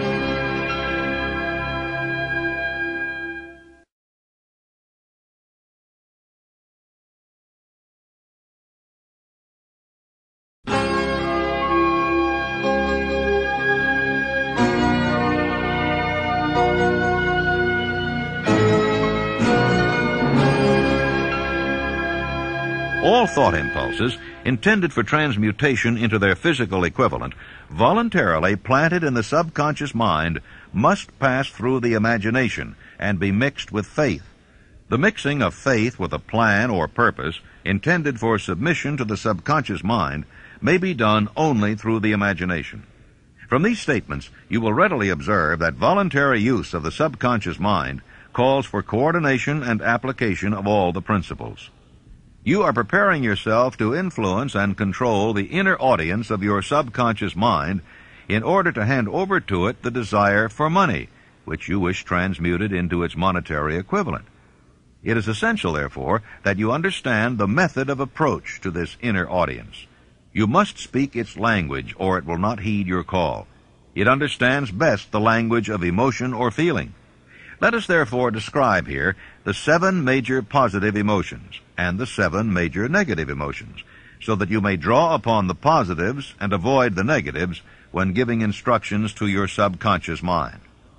The 7 major positive emotions: the emotion of desire, the emotion of faith, the emotion of love, the emotion of sex, the emotion of enthusiasm, the emotion of romance, the emotion of hope. There are other positive emotions, but these are the 7 most powerful and the ones most commonly used in creative effort. Master these 7 emotions. They can be mastered only by use, and the other positive emotions will be at your command when you need them. Remember in this connection that you are studying a book which is intended to help you develop a money consciousness by filling your mind with positive emotions. The 7 major negative emotions to be avoided: the emotion of fear, the emotion of jealousy, the emotion of hatred, the emotion of revenge, the emotion of greed, the emotion of superstition, the emotion of anger. Positive and negative emotions cannot occupy the mind at the same time. One or the other must dominate. It is your responsibility to make sure that positive emotions constitute the dominating influence of your mind. Here the law of habit will come to your aid. Form the habit of applying and using the positive emotions. Eventually they will dominate your mind so completely that the negatives cannot enter it. Only by following these instructions literally and continuously can you gain control over your subconscious mind. The presence of a single negative in your conscious mind is sufficient to destroy all chances of constructive aid from your subconscious mind.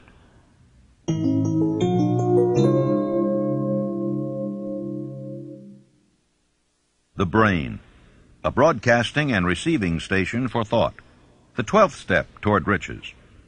More than 40 years ago, the author, working in conjunction with the late Dr. Alexander Graham Bell and Dr. Elmer R. Gates, observed that every human brain is both a broadcasting and receiving station for the vibration of thought.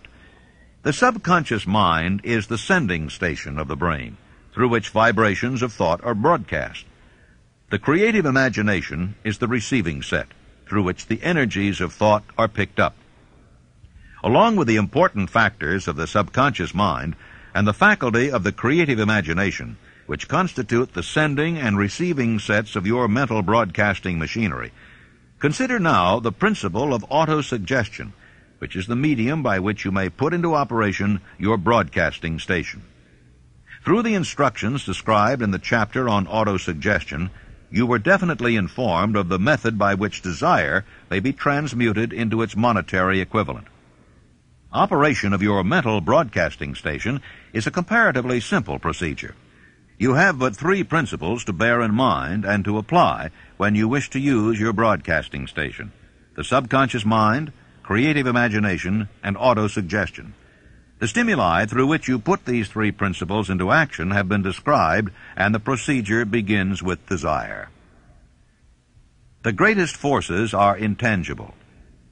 Through the ages which have passed, man has depended too much upon his physical senses, and has limited his knowledge to physical things, which he could see, touch, weigh, and measure.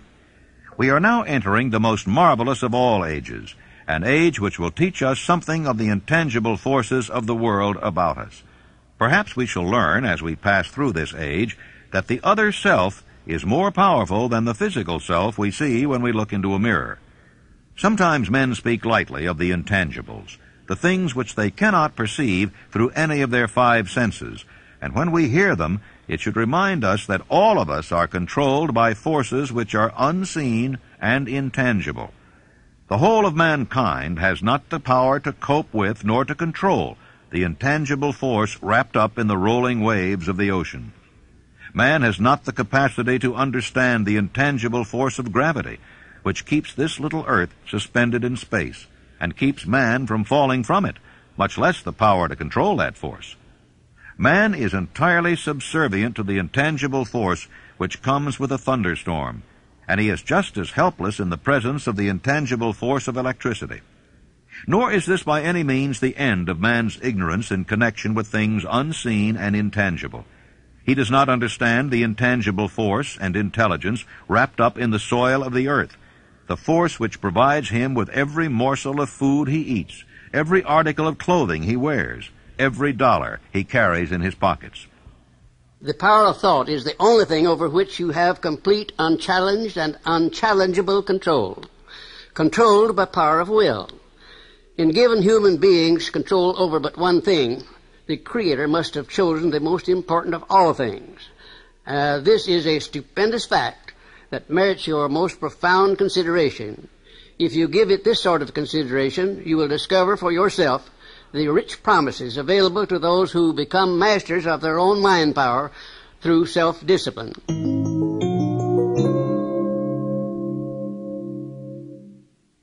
The sixth sense, the door to the temple of wisdom, the 13th step toward riches. The 13th principle is known as the sixth sense, through which infinite intelligence may and will communicate voluntarily without any effort from or demands by the individual. This principle is the apex of the philosophy. It can be assimilated, understood, and applied only by first mastering the other 12 principles. The sixth sense is that portion of the subconscious mind which has been referred to as the creative imagination. It has also been referred to as the receiving set, through which ideas, plans, and thoughts flash into the mind. The flashes are sometimes called hunches or inspiration. The sixth sense defies description. It cannot be described to a person who has not mastered the other principles of this philosophy, because such a person has no knowledge and no experience with which the sixth sense may be compared. Miracles of the sixth sense. The author is not a believer in, nor the advocate of miracles, for the reason that he has enough knowledge of nature to understand that nature never deviates from her established laws. Some of her laws are so incomprehensible that they produce what appear to be miracles. The sixth sense comes as near to being a miracle as anything I have ever experienced. This much the author does know, that there is a power or a first cause or an intelligence which permeates every atom of matter and embraces every unit of energy perceptible to man, that this infinite intelligence converts acorns into oak trees, causes water to flow downhill in response to the law of gravity, follows night with day and winter with summer, each maintaining its proper place and relationship to the other. This intelligence may, through the principles of this philosophy, be induced to aid in transmuting desires into concrete or material form. The author has this knowledge because he has experimented with it and has experienced it. Step by step through the preceding chapters, you have been led to this, the last principle. If you have mastered each of the preceding principles, you are now prepared to accept, without being skeptical, the stupendous claims made here. If you have not mastered the other principles, you must do so before you may determine definitely whether or not the claims made in this chapter are fact or fiction. Long before I had ever written a line for publication or endeavored to deliver a speech in public, I followed the habit of reshaping my own character by trying to imitate the 9 men whose lives and works had been most impressive to me. These 9 men were Emerson, Paine, Edison, Darwin, Lincoln, Burbank, Napoleon, Ford, and Carnegie. Every night, over a long period of years, I held an imaginary council meeting with this group whom I called my invisible counselors. I had a very definite purpose in indulging my imagination through these nightly meetings. My purpose was to rebuild my own character so it would represent a composite of the characters of my imaginary counselors. Realizing, as I did early in life, that I had to overcome the handicap of birth in an environment of ignorance and superstition, I deliberately assigned myself the task of voluntary rebirth through the method I have described above. Building character through autosuggestion. I knew, of course, that all men have become what they are because of their dominating thoughts and desires. I knew that every deeply seated desire has the effect of causing one to seek outward expression through which that desire may be transmuted into reality. I knew that self-suggestion is a powerful factor in building character, that it is, in fact, the sole principle through which character is built. With this knowledge of the principles of mind operation, I was fairly well armed with the equipment needed in rebuilding my character. In these imaginary council meetings, I called on my cabinet members for the knowledge I wished each to contribute.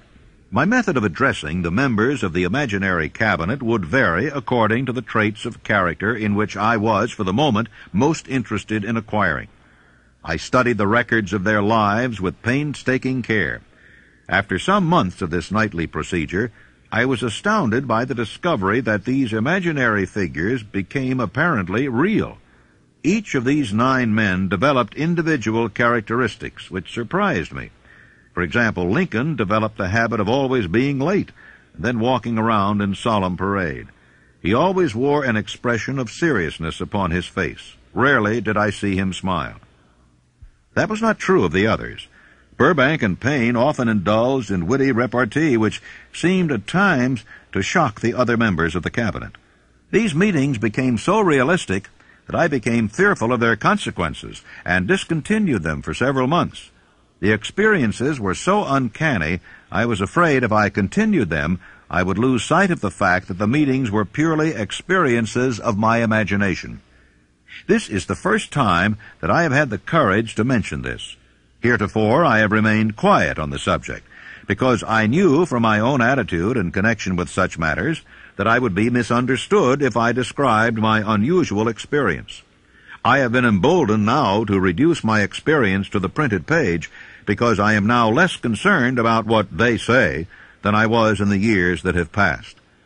Lest I be misunderstood, I wish here to state most emphatically that I still regard my cabinet meetings as being purely imaginary, but I feel entitled to suggest that while the members of my cabinet may be purely fictional, and the meetings existent only in my own imagination, they have led me into glorious paths of adventure, rekindled an appreciation of true greatness, encouraged creative endeavor, and emboldened the expression of honest thought. Tapping the source of inspiration. Somewhere in the cell structure of the brain is located an organ which receives vibrations of thought ordinarily called hunches. So far, science has not discovered where this organ of the sixth sense is located, but this is not important. The fact remains that human beings do receive accurate knowledge through sources other than the physical senses. Such knowledge generally is received when the mind is under the influence of extraordinary stimulation. Any emergency which arouses the emotions and causes the heart to beat more rapidly than normal may, and generally does, bring the sixth sense into action. Anyone who has experienced a near accident while driving knows that on such occasions the sixth sense often comes to one's rescue and aids by split seconds in avoiding the accident. My original purpose in conducting council meetings with imaginary beings was solely that of impressing my own subconscious mind through the principle of autosuggestion with certain characteristics which I desired to acquire. In more recent years, my experimentation has taken on an entirely different trend. I now go to my imaginary counselors with every difficult problem which confronts me and my clients. The results are often astonishing, although I do not depend entirely on this form of counsel. The starting point of all achievement is desire. The finishing point is that brand of knowledge which leads to understanding of self, understanding of others, understanding of the laws of nature, recognition and understanding of happiness. This sort of understanding comes in its fullness only through familiarity with and use of the principle of the sixth sense. Before you can put any portion of this philosophy into successful use, your mind must be prepared to receive it. The preparation is not difficult. It begins with study, analysis, and understanding of 3 enemies which you shall have to clear out: indecision, doubt, and fear. The sixth sense will never function while these 3 negatives, or any one of them, remain in your mind. The members of this unholy trio are closely related. Where one is found, the other 2 are close at hand. The 6 basic fears. There are 6 basic fears, with some combination of which every human suffers at one time or another. Most people are fortunate if they do not suffer from the entire 6. Named in the order of their most common appearance, they are the fear of poverty, the fear of criticism, the fear of ill health. That's at the bottom of most of one's worries. The fear of loss of love of someone, the fear of old age, the fear of death. All other fears are of minor importance. They can be grouped under these 6 headings. Fears are nothing more than states of mind. One state of mind is subject to control and direction. Man can create nothing which he does not first conceive in the form of an impulse of thought. Following this statement comes another of still greater importance, namely, man's thought impulses begin immediately to translate themselves into their physical equivalent, whether those thoughts are voluntary or involuntary. Thought impulses which are picked up by mere chance, thoughts which have been released by other minds, may determine one's financial, business, professional, or social destiny just as surely as do the thought impulses which one creates by intent and design. We are here laying the foundation for the presentation of a fact of great importance to the person who does not understand why some people appear to be lucky, while others of equal or greater ability, training, experience, and brain capacity seem destined to ride with misfortune. This fact may be explained by the statement that every human being has the ability to completely control his own mind, and with this control, obviously, every person may open his mind to the tramp thought impulses which are being released by other brains, or close the doors tightly and admit only thought impulses of his own choice. Nature has endowed man with absolute control over but one thing, and that is thought. This fact, coupled with the additional fact that everything which man creates begins in the form of a thought, leads one very near to the principle by which fear may be mastered. If it is true that all thought has a tendency to clothe itself in its physical equivalent, and this is true beyond any reasonable room for doubt, it is equally true that thought impulses of fear and poverty cannot be translated into terms of courage and financial gain. The 6 basic fears become translated into a state of worry through indecision. Relieve yourself forever of the fear of death by reaching a decision to accept death as an inescapable event. Whip the fear of poverty by reaching a decision to get along with whatever wealth you can accumulate without worry.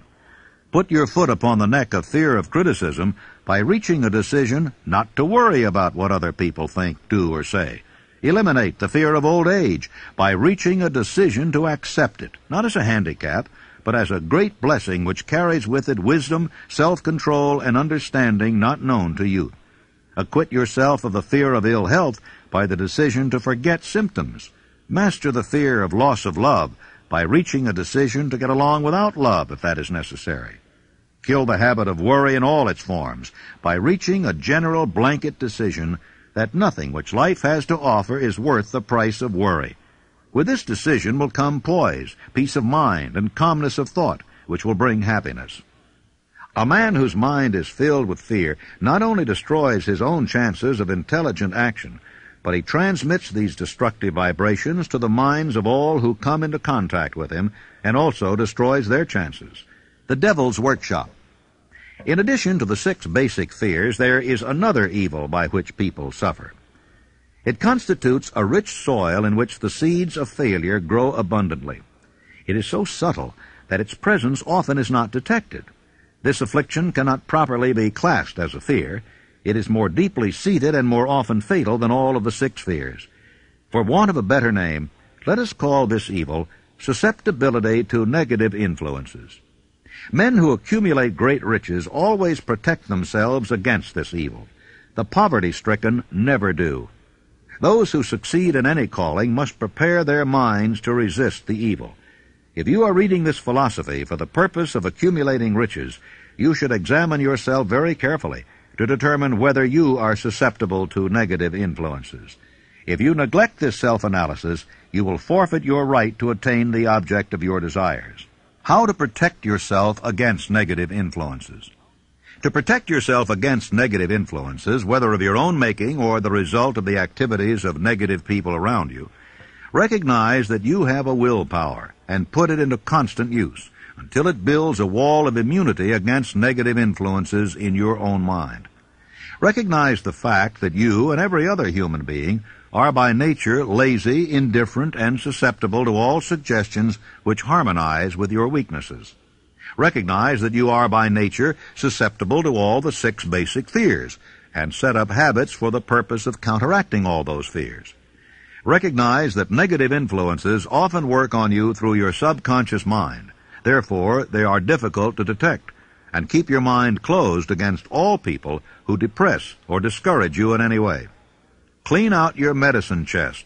Throw away all pill bottles, and stop pandering to colds, aches, pains, and imaginary illness.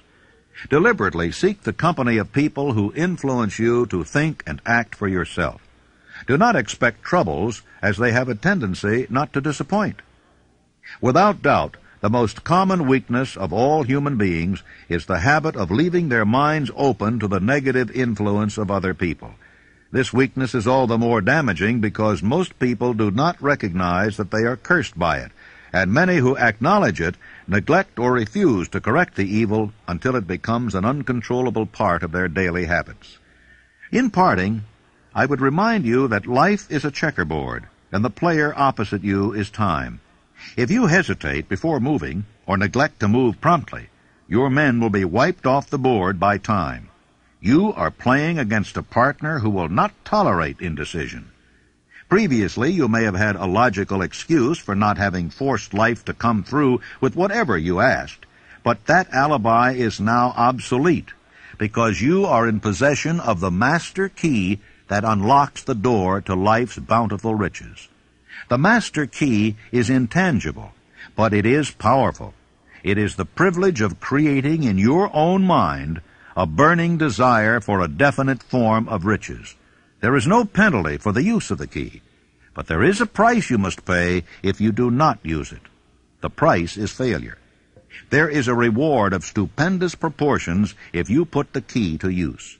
It is the satisfaction that comes to all who conquer self and force life to pay whatever is asked. It has been said that I have made more successful men than any man living today. I don't know whether that's true or not, because there's no way of getting accurate statistics.